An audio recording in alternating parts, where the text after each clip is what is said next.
Assalamualaikum warahmatullahi wabarakatuh. Hai anak-anak, bagaimana kabarnya? Anak-anak, hari ini kita masih belajar di tema 1, Selamatkan Makhluk Hidup.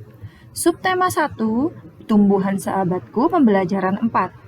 Sebelum pembelajaran dimulai, marilah kita berdoa menurut agama dan kepercayaan masing-masing, supaya diberi kelancaran dan kemudahan dalam melaksanakan pembelajaran hari ini. Jangan lupa disiapkan buku dan alat tulisnya. Pada pembelajaran hari ini termuat 3 muatan pelajaran, yaitu Bahasa Indonesia, PKN, dan IPA.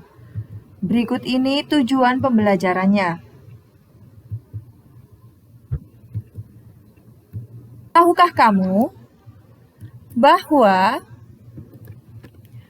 tumbuhan tidak saja bermanfaat sebagai sumber makanan bagi kehidupan makhluk hidup, akan tetapi ada manfaat lain dalam kehidupan kita. Yuk, kita cari tahu. Perhatikan gambar berikut ini. Ada tumbuhan, ada manusia, dan hewan. Tumbuhan menghasilkan O2 atau oksigen yang sangat dibutuhkan oleh manusia dan hewan untuk bernafas. Manusia pada saat bernafas mengeluarkan karbon dioksida atau CO2 yang sangat diperlukan oleh tumbuhan untuk bernafas.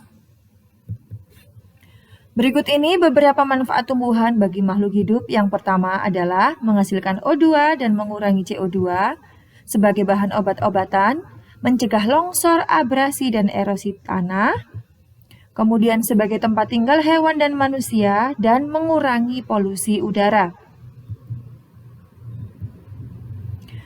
Di pembelajaran 1, kalian telah membaca teks tentang bagaimana jagung berkembang biak dan membuat catatan pada diagram. Kalian juga sudah mengumpulkan informasi yang ada dalam bentuk lisan. Sekarang perhatikan tabel berikut ini. Paragraf pertama, jagung merupakan salah satu tanaman yang dijadikan bahan makanan pokok di berbagai daerah, juga di Indonesia. Contohnya, penduduk Pulau Madura menjadikan jagung sebagai makanan pokoknya. Jagung merupakan salah satu penghasil karbohidrat yang sangat diperlukan oleh tubuh. Pada paragraf pertama tersebut terdapat ide pokok, yaitu jagung merupakan salah satu makanan pokok masyarakat Indonesia. Nah, pada paragraf pertama bisa diambil kesimpulan jagung sangat penting di Indonesia. Sekarang yang kedua, pada tabel berikut ini termuat paragraf kedua, yaitu seorang petani jagung memulai pengembangbiakan tanamannya dengan menanam biji jagung. Setelah 3-4 hari, bakal tanaman akan muncul di permukaan tanah. Tanaman jagung akan terus tumbuh menjadi besar. 3 hingga 3,5 bulan, buah jagung dapat dipanen oleh petani. Buah jagung yang berbentuk seperti tongkol pada mulanya berupa sekuntum bunga.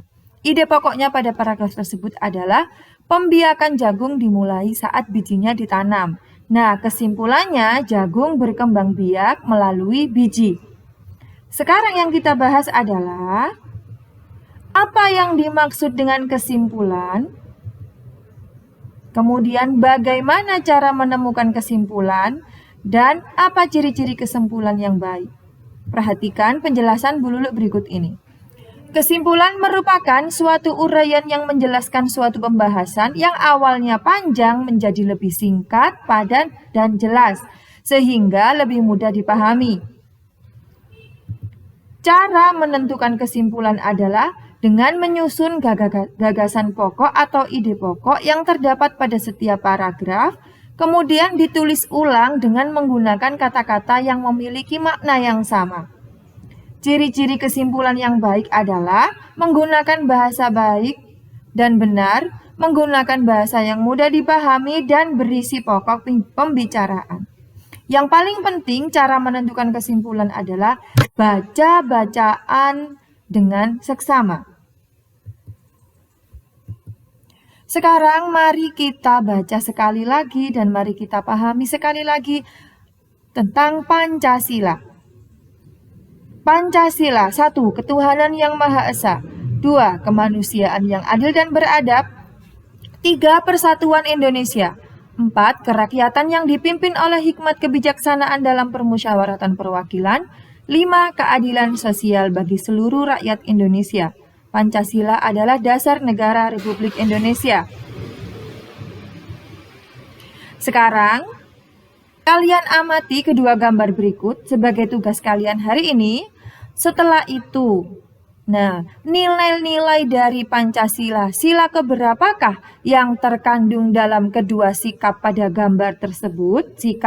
Gambar yang pertama, 3 anak sedang bergotong royong, menyapu dan membersihkan sampah. Gambar yang kedua, 3 orang sedang berdiskusi. Tulislah penjelasanmu dengan singkat di buku tugas kalian masing-masing. Mari kita lanjut ke pembahasan selanjutnya tentang penyerbukan pada tumbuhan. Perkembangbiakan secara generatif pada tumbuhan dimulai dengan proses penyerbukan. Berikut ini macam-macam penyerbukan, yaitu 1. Penyerbukan angin atau anemogami.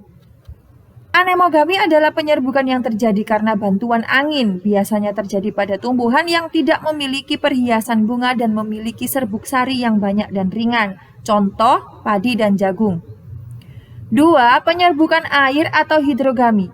Penyerbukan ini adalah penyerbukan yang terjadi karena bantuan air. Penyerbukan jenis ini terjadi pada beberapa tumbuhan air seperti hidrilla.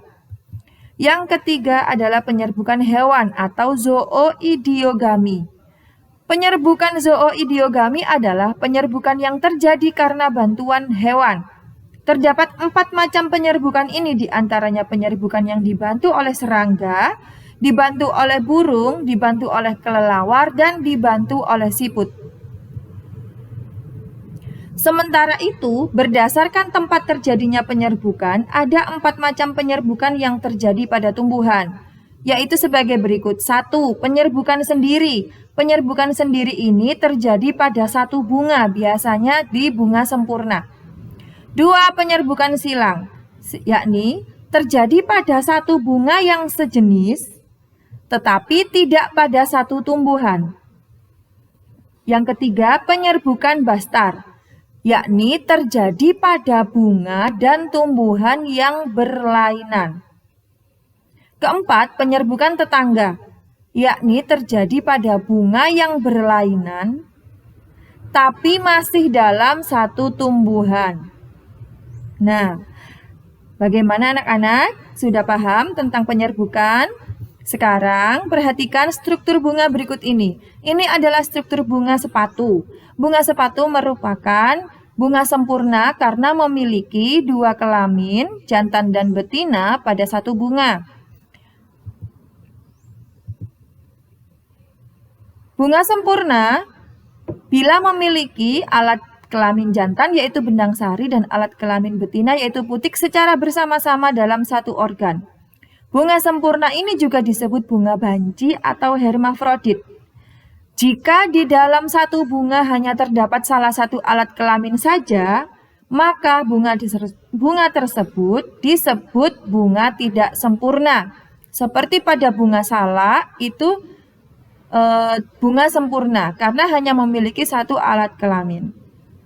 Bagaimana anak-anak? Bisa dimengerti? Sekarang tugas kalian, amati lingkungan sekitar rumah kalian, tentukan 5 jenis tumbuhan yang memiliki bunga sempurna dan 5 tumbuhan yang memiliki bunga tidak sempurna.